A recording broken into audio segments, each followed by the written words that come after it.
So today I'm gonna teach you guys how to make a mini candy corn. Isn't this adorable? You're gonna need 3 colors today. I'm just using acrylic yarn. For this project, since it's so small, it doesn't really matter what kind of yarn you use for it.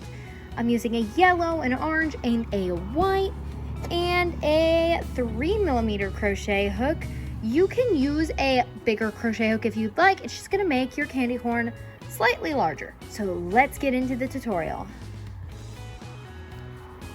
So to start off with this candy corn today, we're gonna need to begin with our yellow. We're gonna start with a slip knot and a chain of 9. 4, 5, 6, 7, 8, and 9 chains. So now you're just gonna put 1 single crochet in the second chain from the hook and 1 single crochet all the way down till you get to the end of your first round. And instead of working in rounds for this pattern, we're actually gonna work on the underside of our chain. So let me get to that and I will show you how to work that part. To work the underside of your chain, you're just gonna flip it over, put a single crochet in the first chain, then you're just going to go, so if you can see the bottoms of your single crochet, you're just gonna line it up and go right into the bottom, and there you go. And then we're just gonna go all the way across, and then you're gonna put 1 single crochet in your last. So essentially your first and last stitches do have 2 in them, just because you're working back into those to begin your next side. Let's see here, 1, 2, 3, 4, 5, 6, 7, and 8.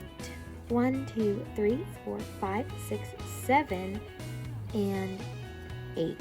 So right now you should have 16 stitches, and you're just gonna slip stitch to your first stitch, chain 1. Let's begin round 2.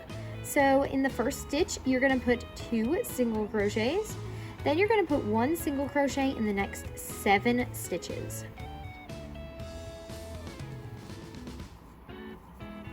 4, 5, 6, and 7.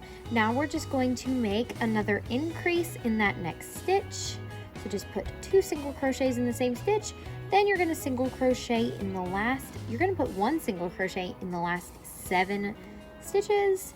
And that completes round 2 after you slip stitch to your first stitch.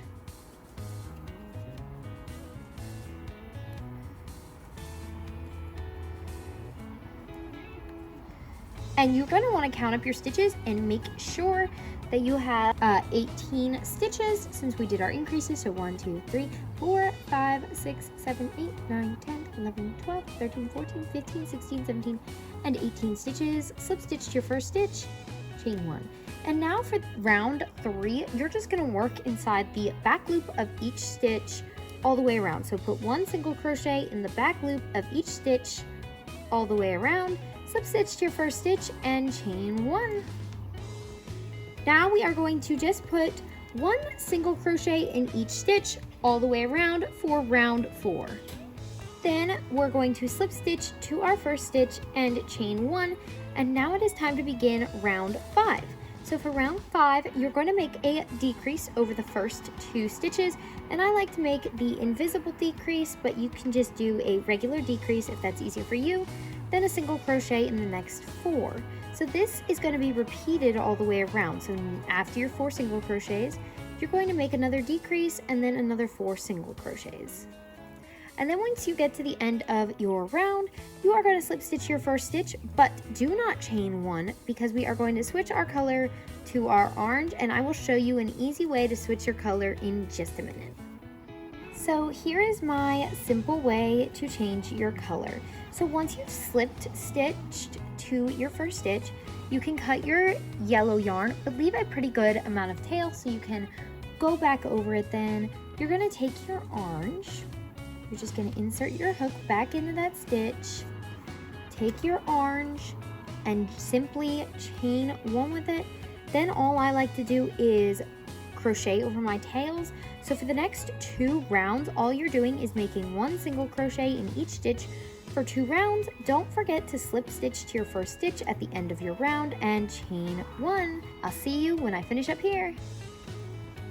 So now I'm going to chain 1 and make an increase over the first 2 stitches. Then single crochet in the next 3. This step is going to be repeated all the way around till you get to the beginning of your round. Then you're going to slip stitch to your first stitch and chain 1. And this is really the perfect gift during fall to give out because it's so quick and easy to make. You can connect it to keychains. You could even make it with the thick blanket yarn and turn it into a giant plushie if you wanted. So this is overall the perfect fall gift. Now for this round, you're just going to put 1 single crochet in each stitch. Then at the end of this round, you are going to switch your color to your white to finish off the last section of your candy corn. Now we are going to attach our white yarn. And at this point, you might want to consider stuffing your candy corn. But first, I'm just going to get that white tail secure. I'm just going to work a decrease over the first 2 stitches. And then I'm going to stuff my candy corn, and then we can continue with the pattern. Then we're going to put 1 single crochet in that next stitch, then a decrease all the way around for this round. Then we are going to put 1 single crochet in every stitch all the way around. I know that seems a bit odd since we are almost at the top of our candy corn, but please do the tutorial all the way through. It makes complete sense because you don't want it to just go pointy. You want it to slowly go pointy. So please don't skip any of the steps for this candy corn. Then for our last round, you're just going to make a decrease over every stitch. Then all you have to do is weave in your ends. So I'm going to slip stitch to my first stitch, chain 1, decrease all the way around, and sew in my tail ends. And we are done! Yes! Thank you for joining me on this tutorial for candy corn. Let me know if you're going to try this pattern out and what you're going to make with it. And please like, comment, and subscribe, and I will see y'all next time. Bye!